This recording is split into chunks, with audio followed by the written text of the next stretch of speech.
Right, so pulling the cylinder head off the passenger side, which was our problematic side, got our exhaust manifold off and down. And note all the yucky, milkshakey gook on this head bolt.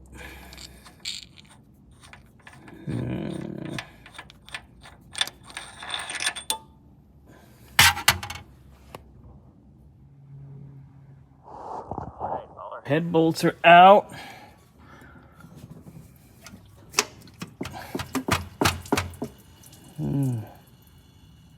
Yummy. Means we're gonna pull the cylinder head off, see what we got going. All right, we got our head off, our head gasket up and off. There's our front. Looks like it had guard gaskets. But you can see on the deck of the block and on top of the piston the way the carbon is. We need to soak up all of this coolant here that's on the deck and in the cylinders. Then we can take a good look. All right, so looking into each cylinder, a lot of crosshatch. Everything looks pretty nice.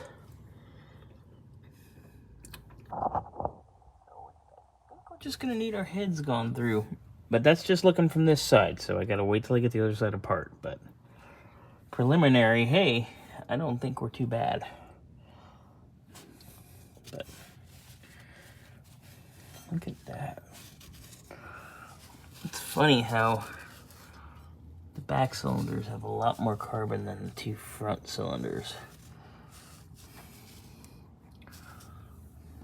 But the front two definitely have more buildup in certain spots. Interesting. Alright, here's our head. Cylinder 1, 2, 3, 4.